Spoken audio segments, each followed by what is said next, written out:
कि खंडित वस्तु स्वीकार नहीं करूंगा और ना खंडित दूंगा।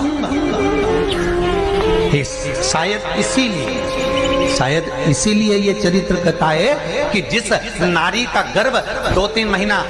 ठहरने के बाद में गर्भ गिर जाता हो, 4 महीना ठहरने के बाद गर्भ गिर जाता हो, गर्भ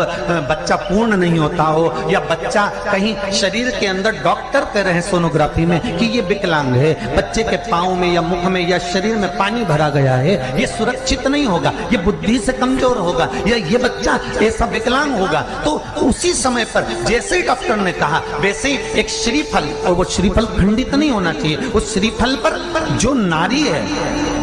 गर्भ से है, उस नारी का सिर से लेकर एड़ी तक एक लच्छा मतलब मोली मतलब नाड़ा जो हाथ में बांधते हो कलेवा, उसको नाप कर श्रीफल पर भगवान शंकर का नाम लेकर उस स्त्री का नाम और गोत्र बोलकर बांधकर भगवान शंकर के चरणों में ले जाकर रख दीजिए, फिर वो बच्चे की जवाबदारी शिव की हो जाती है,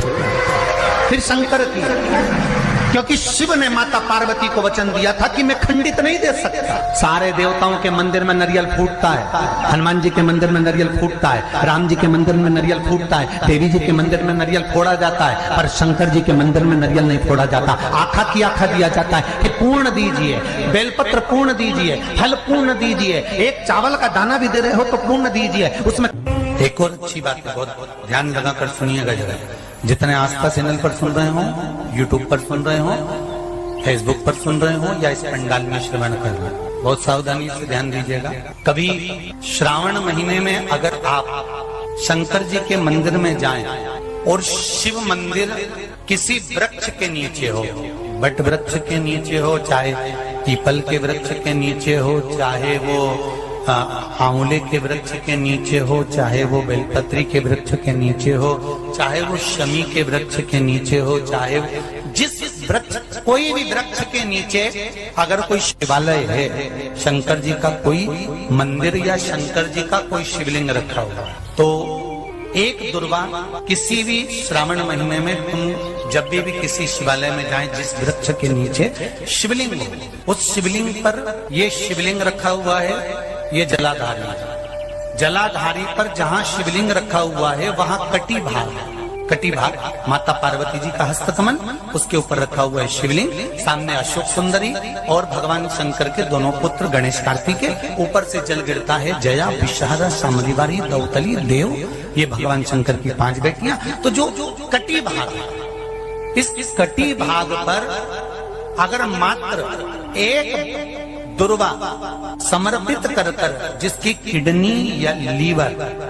डैमेज हो रहा हो, काम नहीं कर रहा हो, या किडनी लीवर में कोई तकलीफ हो रही हो, या डायलिसिस चल रहा हो, तो मात्र एक दुर्वा उस कटी भाग पर श्रावण महीने में समर्पित कर उस दुर्वा के 7 टुकड़े कर 7 दिन प्रतिदिन सुबह के समय पर उसको चबाकर खा लेने पर या निगल जाने पर धीरे धीरे डायलिसिस बंद होने लगता है और किडनी लीवर अपना काम करना प्रारंभ कर देते हैं। एक दुर्वा, कितनी दुर्वा? एक दुर्वा, मात्र एक दुर्वा। शंकर भगवान पर चढ़े हुए जल जब नीचे की ओर आता है, जिस जगह पर जल गिरता है उस जगह पर मात्र एक दुर्वा अपनी कामना कर इस शरीर के सुख के लिए शंकर भगवान के जल गिरने वाले स्थान के पास में अवधूतेश्वर महादेव के नाम से रख दी जाती है, तो जिंदगी में कभी बड़ी बीमारी नहीं आती। उसी तरह इससे रोग को समाप्त करने के लिए दुर्वा का प्रयोग किया गया। आप लोगों ने पूर्व में जो शिव महापुराण की कथा कुबेरेश लोहा की धरा से करी थी, वो आप लोगों को ध्यान में होगा। दुर्वा कैसे उत्पन्न हुई थी, दुर्वा का महत्व क्या है, कितनी दुर्वा चढ़ाना चाहिए, कैसी दुर्वा चढ़ाना चाहिए, दुर्वा की उत्पत्ति कहाँ से हुई है, दुर्वा तोड़ने के बाद पानी में डालने के बाद फिर हरी हो जाती है, इसका क्या कारण है, दुर्वा गणेश जी को क्यों चढ़ाई जाती है, शंकर जी को दुर्वा किस स्थान पर चढ़ाई जाती है, ये सारी कथा आपको पूर्व में इसी कुबेरेश्वर बाबा के पावन धरा से सुना चुके हैं, जो टीवी पर डली हुई है। कभी आपने नहीं सुनी हो तो यूट्यूब पर से दुर्वा महापुराण की कथा आप निकाल कर उसको श्रवण कर स्तर से। उसमें वर्णन किया है कि इस दुर्वा का महत्व क्या है, इस दुर्वा का क्या। मात्र एक दुर्वा शिवलिंग पर चढ़े हुए जल जहां से नीचे की ओर गिरता है, उस जगह पर मात्र अपने शरीर की कामना करते हुए भगवान से रोग मुक्ति के लिए एक दुर्वा अगर समर्पित कर दी जाए तो कोई बड़ी बीमारी जिंदगी में आ ही नहीं सकती, ग्रहण ही नहीं पा, मतलब ग्रसित नहीं कर सकती। श्रावण के महीने की श्रावण शिव महापुराण की कथा सुन रहे हो, एक बात दिल से बताना, जितनी सौभाग्यवती माताएं होती हैं ये संक्रांति पर भी 13 चीजें दान करती हैं, 14 चीजें दान करती हैं। बीच में कोई 16 सोमवार का उद्यापन करेंगी तो भी सुहाग की सामग्री देंगी, उद्यापन करेंगी तो भी सुहाग की सामग्री देंगी, कोई कार्य करेंगी तो भी सौभाग्य की सामग्री देंगी। सौभाग्य की सामग्री का दान क्यों किया जाए? सौभाग्य सूचक वस्तुओं का दान क्यों किया जाए? सौभाग्य की वस्तुएं क्यों प्रदान करी जाती है, क्यों दी जाती है? उसका कारण क्या है?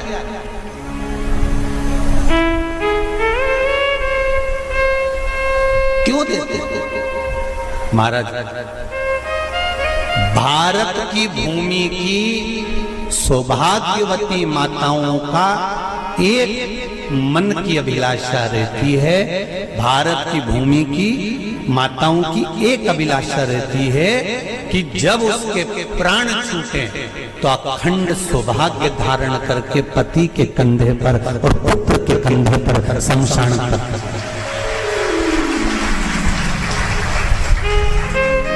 ये भारत की भूमि की माताओं की सोच है,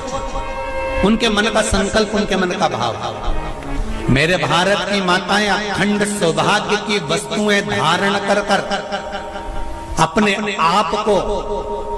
गौरवान्वितता महसूस करती हैं, और विदेश की माताएं ये सब वस्तुएं उतार कर गौरवान्वितता महसूस करती हैं।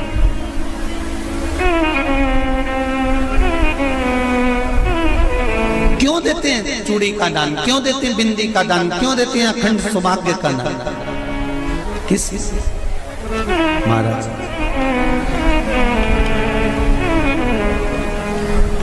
एक एक पांव में जोड़े से बिछुड़ी होना चाहिए, केवल एक नहीं, सिंगल नहीं। वो तो आजकल का फैशन हो गया महाराज, जो केवल एक बिछुड़ी धारण कर लो उसी में फैशन दिखे। श्रावण की शिव महापुराण की कथा कहती है, जब बेटी को विदा करा जाता है और पहली बार बेटी के पांव में जब बिछुड़ी डाली जाती है तो वो बिछुड़ी भी अलग अलग नहीं होती, उस बिछुड़ी के जोड़ को चेन से एक दूसरे से बंधा हुआ होता। बोला सही है कि गलत? जितने आस्था चैनल पर कथा सुन रहे हैं, जितने फेसबुक पर सुन रहे हैं, यूट्यूब पर सुन रहे हैं, सुन लेना कि मेरे भारत की माताओं का जब पाणी ग्रहण संस्कार किसी बेटी का होता है, उसके पांव में जब पहली बार बिछुड़ा पिनाया जाता है, बिछुड़ी पिनाई जाती है, तो वो बिछुड़ी भी एक दूसरे से बंधी हुई होती है, चेन से बंधी हुई होती है। उसको अलग अलग वाली बिछुड़ी शादी के मंडप में नहीं पिनाई जाती। क्यों? जैसे ये बिछुड़ी एक दूसरे से पांव में बंधी हुई है, तुम्हारी जिंदगी